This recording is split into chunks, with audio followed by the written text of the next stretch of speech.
Ce programme est financé par les amis et partenaires du ministère de Joyce Meyer. Votre vie chrétienne ne vous passionnera jamais tant que vous n'aurez pas appris à avoir une communication proche avec Dieu. Et je vais simplement dire cela. Vous pouvez être aussi proche de Dieu que vous le voulez. Tout dépend du temps que vous êtes prêt à y consacrer.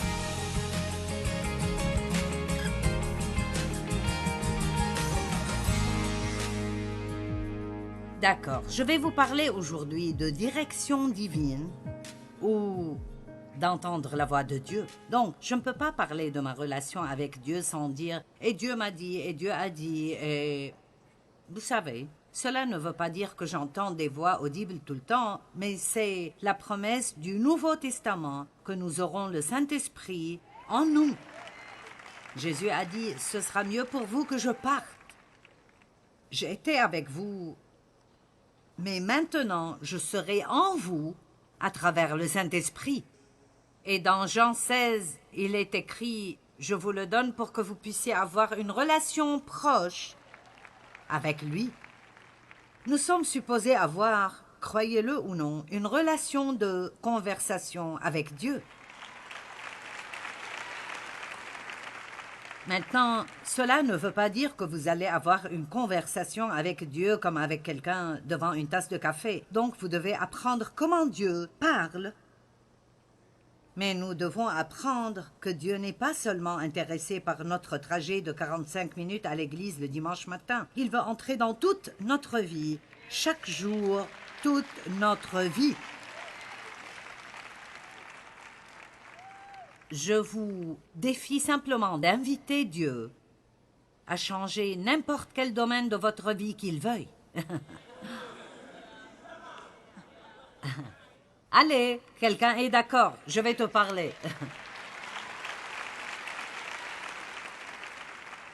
Mon Dieu, je t'invite à t'impliquer dans tous les domaines de ma vie que tu veux.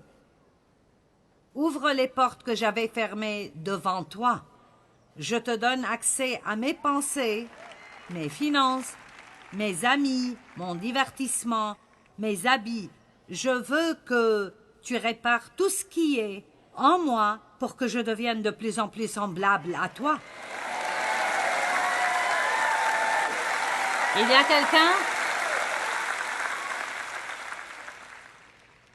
Et puis-je vous dire quelque chose? Je crois vraiment cela. Lorsque vous entendez une telle prédication, je pense que cela excite votre esprit.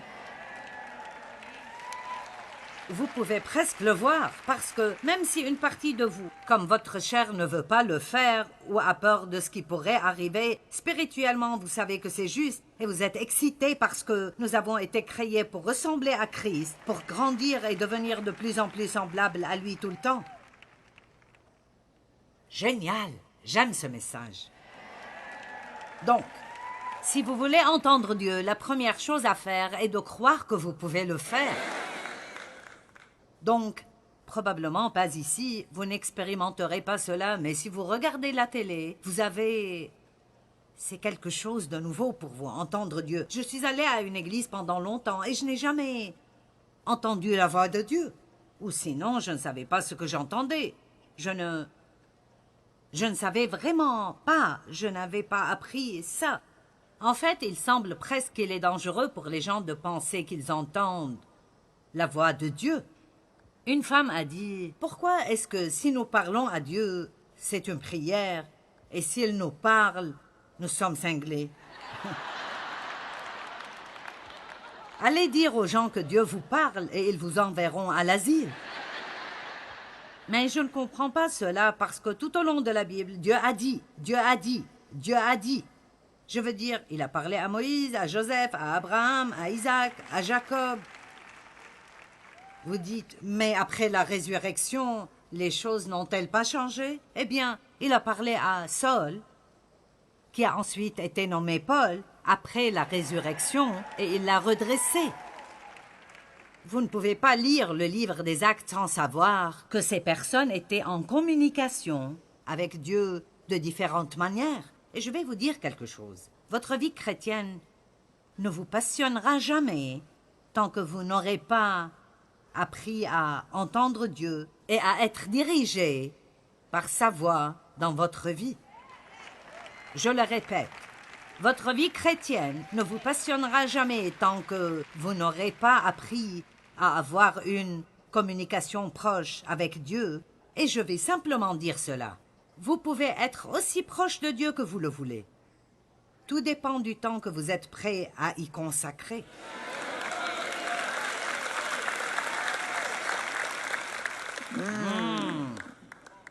Le temps. Vous ne pouvez pas avoir de bonnes relations avec quelqu'un sans temps. Pas vos enfants, pas avec votre époux, pas des amis. Les relations sont construites sur le temps et sur l'implication dans la vie l'un de l'autre. Donc,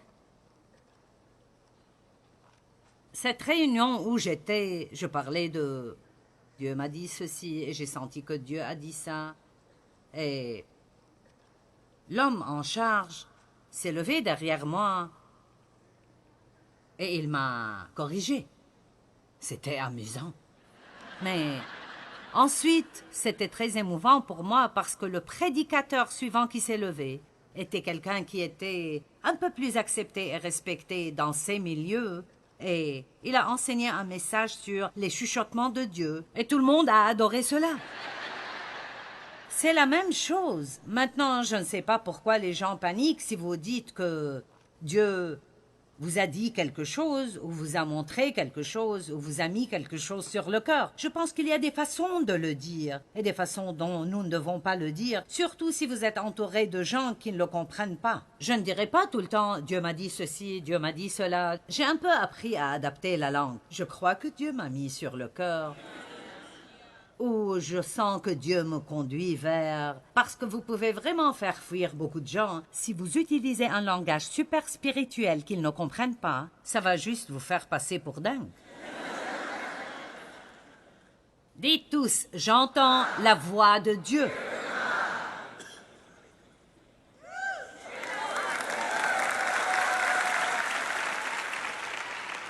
Parce que vous n'allez jamais entendre la voix de Dieu avant de croire que vous le pouvez. Vous devez donc cesser de dire « Je crains de ne pas entendre la voix de Dieu » ou « Je ne pense pas que Dieu me parle ». Dieu vous parle, vous n'avez peut-être pas encore compris que c'est Dieu. Mais il vous parle. Je crois que Dieu vous parle en ce moment. Je veux dire, quel est le but de ma présence ici si je ne crois pas que Dieu vous parle à travers moi? Je veux dire, vous n'avez sûrement pas besoin de m'entendre parler. Vous devez entendre Dieu, et donc chaque fois que vous venez à l'église, vous devez avoir l'attitude que Dieu va me parler aujourd'hui. Dieu va me dire quelque chose aujourd'hui, et je ne vais pas le manquer, et je vais faire tout ce qu'il dit. Ça va changer les choses. La foi naît de l'écoute, et ce qu'on entend vient par la parole de Dieu concernant Christ. Maintenant, à cause de cet amour pour Dieu et sa parole, c'est à ce moment-là que j'ai commencé à sentir que Dieu me disait des choses, et c'était excitant. Parce que c'était nouveau pour moi. Et le fait était qu'une bonne partie, je dirais la majorité, étaient des choses quotidiennes, pratiques et simples qui arrivaient dans ma vie quotidienne.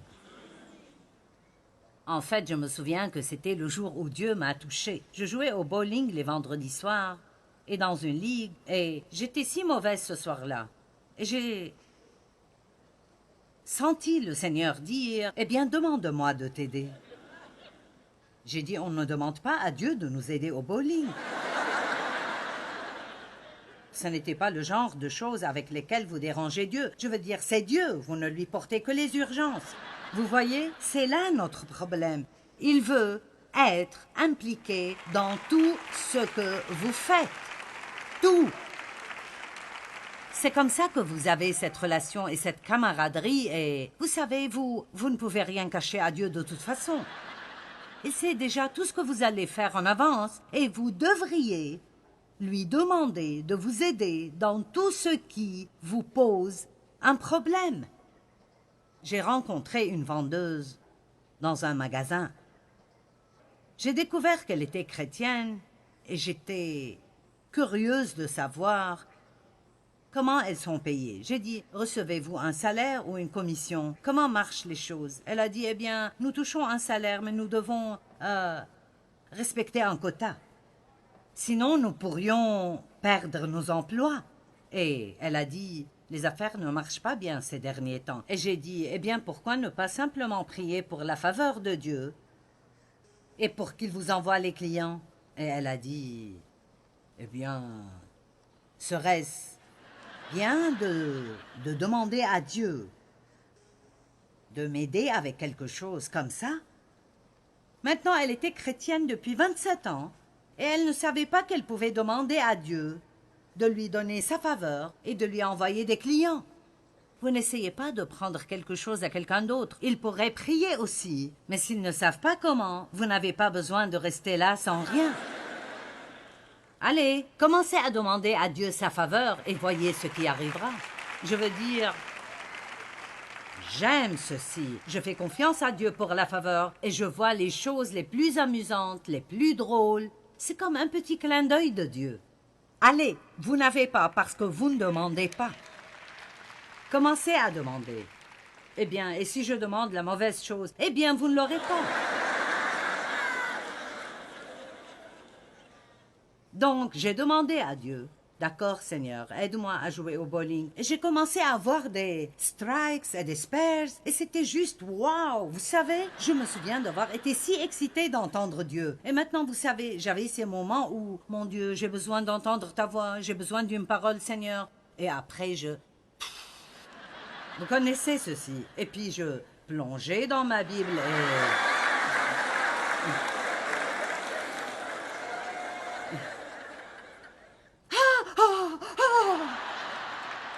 Et puis je courais vers Dave. Oh, tu ne le croiras pas. J'ai demandé ça et c'est ce que Dieu m'a montré. Eh bien, vous savez, c'était excitant jusqu'à ce que je commence à avoir. Oh, méchant pécheur, malheur à toi.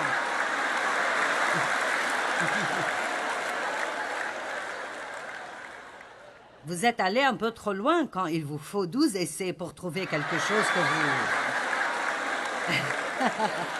Allez, vous êtes là aujourd'hui? 12 essais pour trouver ce que vous aimeriez réellement avoir. Eh bien, pourquoi ça? Eh bien, quand tu es un bébé chrétien et Dieu essaiera de faire ses preuves, il fera des choses incroyables. Mais j'ai dit hier soir et je le répète, plus on marche longtemps avec Dieu, moins on voit ce genre de choses. Vous savez pourquoi?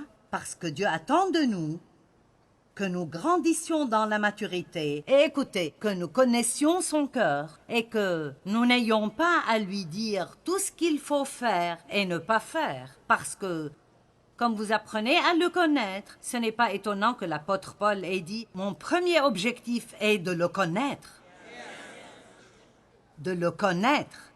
Cela doit être notre objectif numéro 1. Le connaître. Connaître le caractère de Dieu, savoir ce que nous pouvons attendre de lui, apprendre quand il nous parle ou comment il nous dirige et comment il nous guide. Donc je n'utilise plus beaucoup ceci car c'est toujours une perte de temps de toute façon. Jérémie 33:3, invoque-moi et je te répondrai. Je te montrerai et te révélerai de grandes choses puissantes, des choses qui ont été cachées et secrètes, que tu ne connais pas, ne comprends pas et ne distingues pas. Donc, comme je l'ai dit, Dieu a parlé à des gens partout dans la Bible.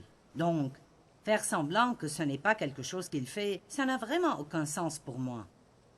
Du tout.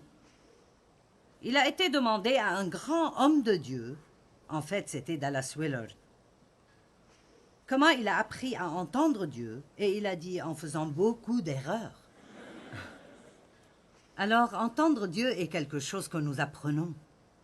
Et si vous voulez apprendre à avoir le genre de communication avec le Seigneur dont je vous parle en ce moment, numéro 1, vous devez réaliser que vous n'allez pas toujours avoir raison.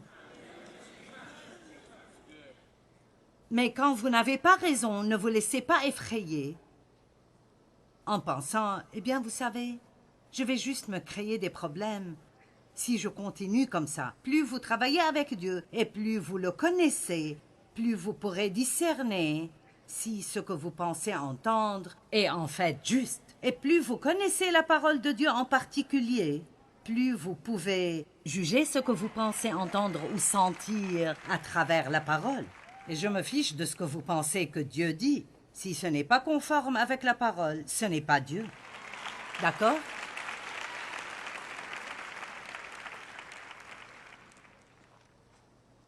Croyez que Dieu vous parlera plus que vous croyez en votre capacité de l'entendre. Quelques-uns ont compris, mais c'est quelque chose qui m'a vraiment aidé, car j'avais l'habitude d'essayer d'entendre de Dieu et d'essayer d'entendre de Dieu. Lorsque vous entrez dans l'un de ces modes, vous vous retrouvez tellement confus. Et en fait, c'est une opportunité pour le diable de profiter de vous et de vous tromper.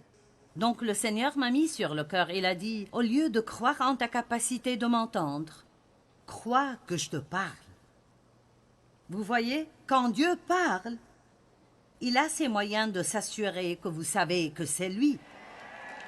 Alors, vous pouvez vous débarrasser de beaucoup de pression maintenant et dire, au lieu d'essayer d'écouter Dieu, quand j'ai besoin de savoir quelque chose, mon Dieu, je vais te demander et je vais t'attendre et même te remercier tous les jours parce que tu me parleras au bon moment et de la bonne manière et que tu t'assureras que je ne serai pas dérouté et que je saurai ce que tu dis.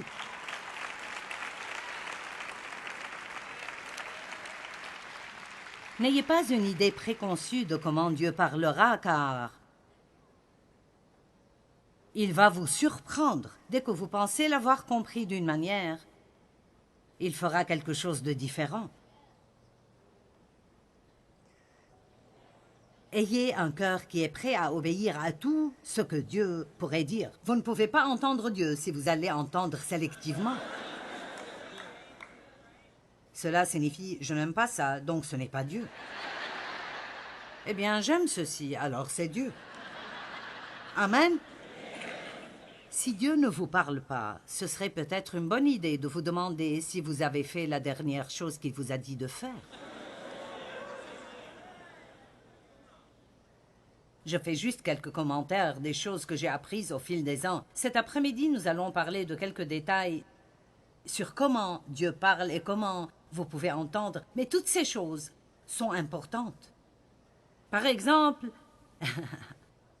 est-ce que vous essayez d'entendre de Dieu sur quelque chose d'important, mais vous êtes en colère contre quelqu'un?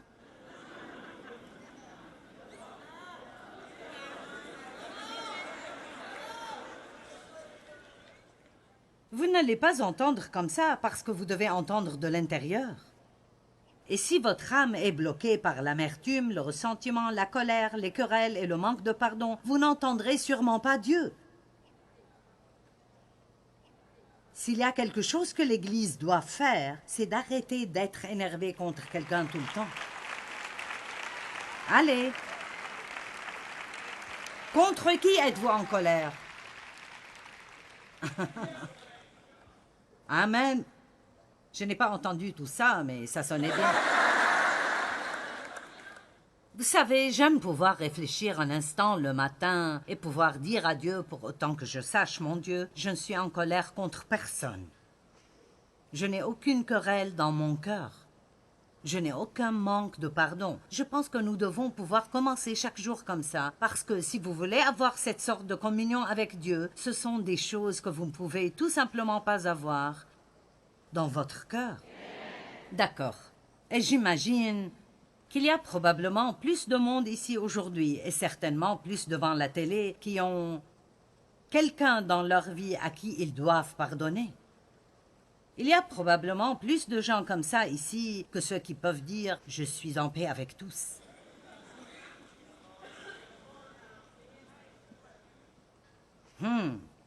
Voici encore ce silence.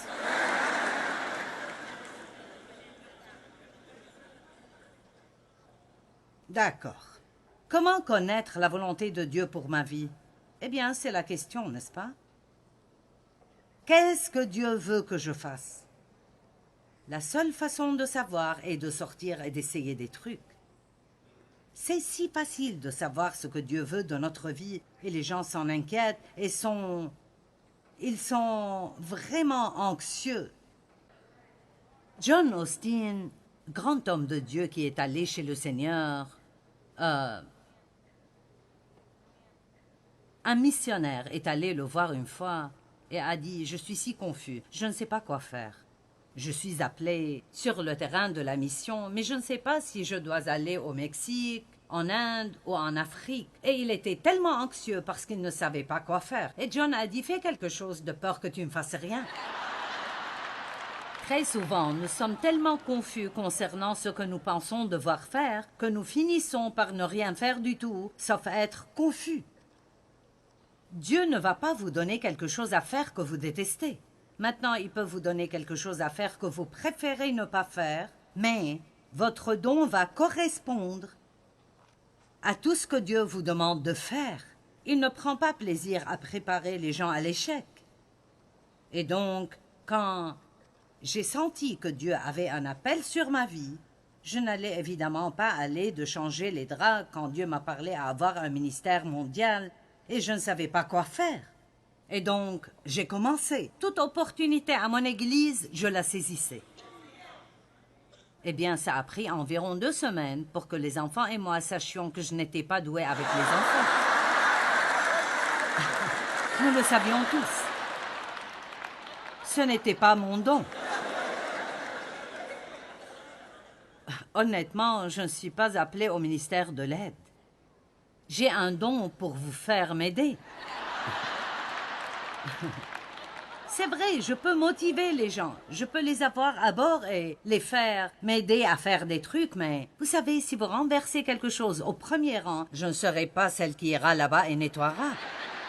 Mais je dirais, hey, je fais vraiment bien ceci, je peux le faire. Et laissez-moi vous dire, il n'y a pas de mal à se connaître soi-même. Allez, vous devez vous connaître et cesser d'essayer de vous intégrer dans la boîte de quelqu'un d'autre. Vous ne serez pas quelqu'un d'autre. Vous devez être vous-même. Et vous savez, nous avons tous des dons différents parce que nous sommes tous nécessaires. Nous faisons tous partie d'un corps censé fonctionner ensemble. Mais nous ne pouvons pas être jaloux les uns des autres et pleins de ressentiments, d'envie, de compétition et de concurrence. Vous devez découvrir ce que vous êtes censé faire, puis vous y mettre. J'ai essayé l'évangélisation de rue parce que notre église aimait vraiment distribuer des tracts. Nous allions, Dave et moi, et nos enfants, samedi matin à Saint Louis en hiver, et je donnais des tracts, et les gens nous insultaient et essayaient de nous les arracher. Je n'ai pas aimé ça. Et ensuite, vous passez toutes les choses que le diable met devant vous. Eh bien, tu sais, tu ne te soucies pas de ces gens qui vont en enfer. Tu n'es pas prête à être embarrassée. Vous savez, tu devrais parler à n'importe qui. Vous savez, ce n'est pas mon don. Je connais des gens qui prennent l'ascenseur avec quelqu'un et ils seront sauvés avant d'arriver.